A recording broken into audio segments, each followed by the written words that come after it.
எப்படின்னா வெண்டைக்காய் காரக்குழம்பும் carrot beans பொரியலும் செய்யலாம் அப்படின்ட்டு. சரி வாங்க எப்படி பண்றதுன்னு பார்க்கலாம். வெண்டைக்காய் காரக்குழம்பு பண்றதுக்கு 1/4 கிலோ வெண்டைக்காய் எடுத்து வச்சிருக்கேங்க. அப்புறம் கொஞ்சமா சின்ன வெங்காயம், 2 தக்காளி. நம்ம புளி சேர்க்கறதுனால தக்காளி அதிகமா சேர்க்க வேண்டாம், 2 அளவுக்கு சேர்த்தோம்னாலே போதும். அப்புறம் தேங்காய், இவ்வளோ தேங்காய் யூஸ் பண்ண மாட்டேன், இதுல கொஞ்சமா தான் யூஸ் பண்ணுவேன். அப்புறம் பூண்டு, ஒரு கட்டி பூண்டு உரிச்சு வச்சிருக்கேன். எப்பயுமே நம்ம காரக்குழம்பு புளி குழம்பெல்லாம் பண்ற போது கொஞ்சம் பூண்டு அதிகமா சேர்த்தோன்னா வச்சுக்கோங்களேன், டேஸ்ட் வந்து ரொம்ப நல்லா இருக்கும். அப்புறம் இந்த வெங்காயம் வந்து கேரட் பீன்ஸ் பொரியலுக்கு. இப்போ காய்கறி கட் பண்றதுக்கு முன்னாடி நம்ம சாப்பாட்டுக்கு அரிசி ஊற வச்சிடலாம்.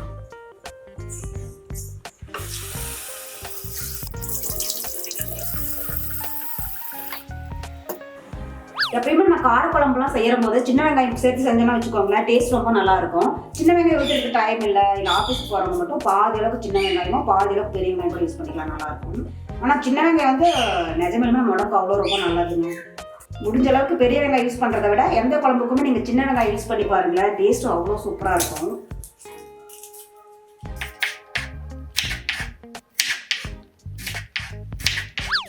காரக்குழம்புக்கு வந்து வெங்காயத்தை ரொம்ப பொடியாக கட் பண்ணணும் அப்படிங்கிறது கிடையாதுங்க. இது மாதிரி 2 கட் பண்ணி சேர்த்தோம்னா போதும். இது வந்து கொஞ்சம் பெருசாக இருக்குது அப்படிங்கிறதெல்லாம் நான் கட் பண்ணுறேன். அது சின்ன சின்ன வெங்காயமாக இருந்துச்சுன்னா நம்ம அப்படியே கூட போட்டுக்கலாம்.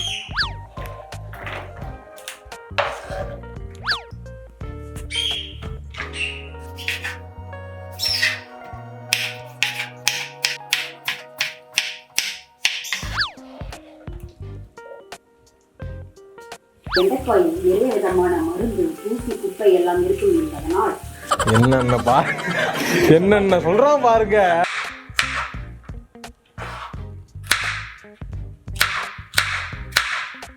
இப்போ ஃபர்ஸ்ட் நம்ம குழம்புக்கு வெண்டைக்காய் வதக்கிக்கலாங்க. கொஞ்சமா எண்ணெய் ஊற்றினா போதும். இது வெண்டைக்காய் ஃபர்ஸ்ட் வதக்கி எடுத்துட்டோம்னு வச்சுக்கோங்களேன், அந்த வலுவலுப்பு தன்மை இருக்காது, அதுக்காக தான்.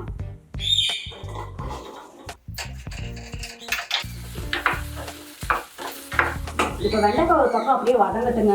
நம்ம அந்த சைடு சாப்பாட்டுக்கு உழ வச்சிடலாம்.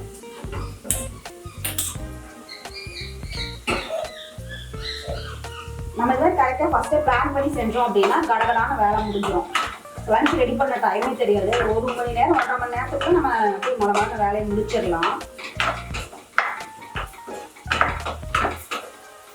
அது நல்லா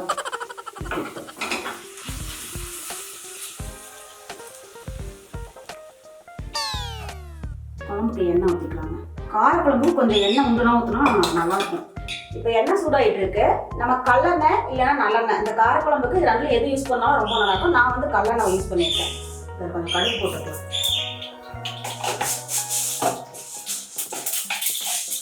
இதே கொஞ்சமாக வெந்தயம், அப்புறம் சீரகம். தாளிக்கிறதுக்கு மட்டும்தாங்க, கொஞ்சமாக போட்டால் போதும். நம்ம கட் பண்ணி வச்சுருக்க வெங்காயத்தை போட்டோம்.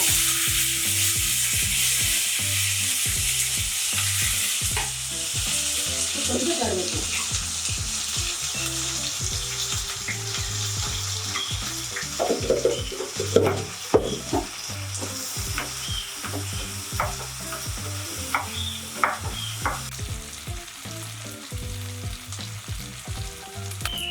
தக்காளி. இது கூட கொஞ்சம் வெங்காயம் தக்காளி வதங்க உப்பு போட்டுவிட்டோம் அப்படின்னா வச்சுக்கோங்களேன், சீக்கிரமா வதங்கிடுங்க. கொஞ்சமா போதும்.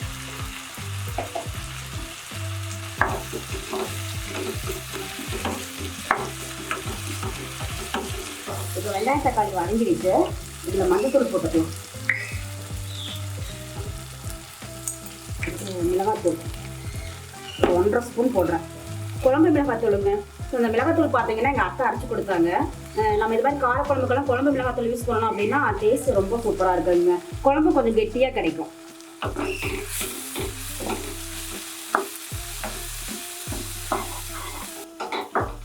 இப்போ வெண்டைக்காய் போட்டுக்கலாங்க. வெங்காயம் தக்காளி நல்லா வதங்கினதுக்கப்புறம் போட்டுக்கோங்க.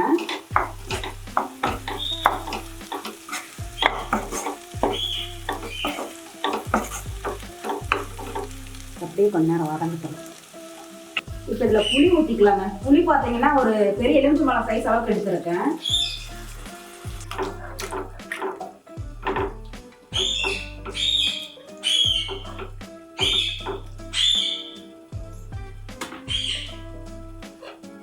அப்படியே கொஞ்ச நேரம் இப்போ வேகிட்டுங்க. இப்போ இந்த பக்கம் பார்த்தீங்க அப்படின்னா அவெல்லாம் நல்லா கொதிக்க ஆரம்பிச்சிடுச்சு. நம்ம அரிசியை போட்டுக்கலாங்க. எப்பயுமே சாதம் வந்து வடித்து தாங்க செய்வேன். ஸோ வடித்து செஞ்சால் தான் வீட்டில் எல்லாத்துக்கும் பிடிக்கும். குக்கரில் வைக்கிறத விட வடித்து செஞ்சோம்னா வச்சுக்கோங்களேன், எல்லா குழம்புக்குமே செட் ஆகுங்க. சாப்பாடு வந்து நமக்கு அந்த கஞ்சி கோத்த மாதிரி இருக்காது. எனக்கு வந்து குக்கரில் வைக்கிறது அந்த அளவுக்கு பிடிக்காது. வீட்லேயும் அந்தளவுக்கு யாரும் விரும்பி சாப்பிட மாட்டாங்கங்க. எப்பயும் வடித்து செஞ்சோம் அப்படின்னா அதுதான் எல்லாத்துக்குமே பிடிக்கும். தேங்காய் அரைச்சி வச்சுருக்கேங்க, அதை ஊற்றிக்கலாம். தேங்காய் பார்த்தீங்கன்னா ஒரு அரை மணிக்கு கம்மியாக தான் எடுத்துருக்கேன்.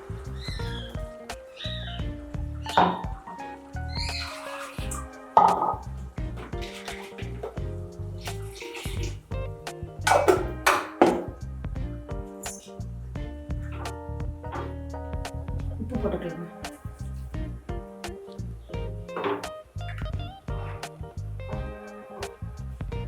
டேஸ்ட் பார்க்கலாம். சூப்பராக வந்துருக்கு. இப்போ அப்படியே ஒரு 5 நிமிஷம் அப்படியே கொதிக்கட்டுங்க, குழம்பு ரெடி ஆகிடும். நம்ம ஃபஸ்ட்டு வெண்டைக்காய் வதக்கிட்டு போட்டிருக்கோம் இல்லைங்களா, அதனால் அதிக நேரம் வேக வைக்க வேண்டாம். ஒரு 5 நிமிஷம் அப்படியே ஒரு கொதி வந்துச்சுன்னா அப்படியே இறக்கிக்கலாம். இப்போ இந்த பக்கம் பார்த்தீங்கன்னா சாப்பாடு ரெடி ஆகிடுச்சு. சாப்பாட்டை வதக்கிட்டு நம்ம பொரியல் தாளிச்சிடலாம்.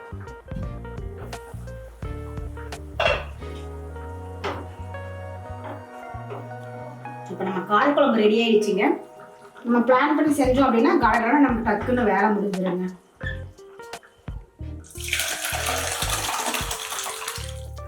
இப்போ கேரட் பீன்ஸ் பொரியலுக்கு எண்ணெய் ஊற்றிக்கலாங்க. கடுகுளுத்தம் பருப்பு, கருவேப்பிலை, 2 காண்டமாக வச்சு வச்சுருக்காங்க. அது அப்புறம் வச்சு வச்சுருக்கா பெரிய வெங்காயம்.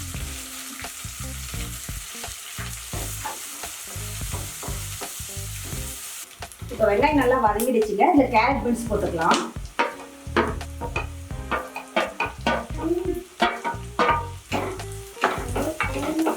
இப்போ கேரட் பீன்ஸ் நல்லா வதங்கிடுச்சு. இதில் கொஞ்சமாக மஞ்சள் தூள் போட்டுக்கலாம்.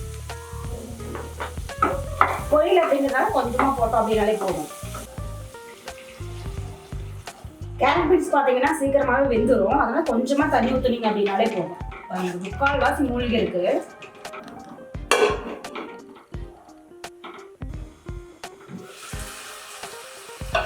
பாருங்க, இப்போ கேரட் பீன்ஸ் நல்லா வெந்துருச்சு. மிளகாத்தூள் போட்டுக்கலாம். 2 டீஸ்பூன் போட்டிருக்கேன். இப்போ உப்பு,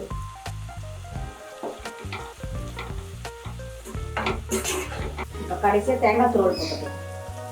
தேங்காய் துருவல் போட்டதுக்கப்புறம் கொஞ்ச நேரம் நல்லா வதங்கிருந்தேங்க.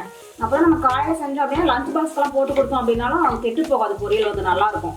போட்ட உடனே கலந்துட்டு ஆஃப் பண்ணிடக்கூடாது. ஒரு 5 நிமிஷம் நல்லா அப்படியே அந்த எண்ணெயோடு சேர்ந்து வதங்கிடணும். இப்போ நம்ம கேரட் பீன்ஸ் பொரியலும் சூப்பராக ரெடி ஆகிடுச்சு. ஸ்டவ் ஆஃப் பண்ணிடலாம்.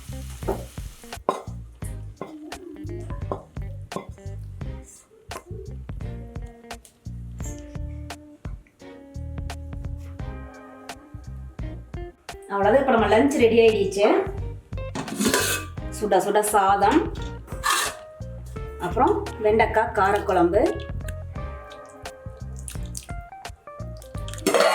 கேரட் பீன்ஸ் பொரியல், அப்புறம் தயிர். அவ்வளவுதான். சுட சுட சாதம், வெண்டைக்காய் காரக்குழம்பு, கேரட் பீன்ஸ் பொரியல். ஏரி, சுரங்கப்பாதை, ஆகாயத்தில் இருக்கிற வானவில். அவ்வளோதான். இப்போ நல்ல காரசாரமான வெண்டைக்காய் காரக்குழம்பும் அது கூட கேரட் பீன்ஸ் பொரியலும் ரொம்பவே சூப்பராக தயாராகிடுச்சு. இது மாதிரி நல்லா காரக்குழம்பு புளிக்குழம்பெல்லாம் செய்கிற போது நல்லா மைல்டாக கேரட் பீன்ஸ் பொரியல், முட்டைக்கோஸ் பொரியல், இல்லைன்னா வாழைத்தண்டு பொரியல் இது மாதிரிலாம் வச்சு சாப்பிட்டோம் அப்படின்னா டேஸ்ட் அவ்வளோ ரொம்ப அட்டகாசமாக இருக்கும். ஸோ கண்டிப்பாக நீங்களும் இந்த ரெசிபியை ட்ரை பண்ணி பாருங்கள். அவ்வளோதான். இந்த வீடியோ இதோட முடிஞ்சது. அடுத்த ஒரு இன்ட்ரெஸ்டிங்கான வீடியோ நான் மீட் பண்ணுறேன். பாய்.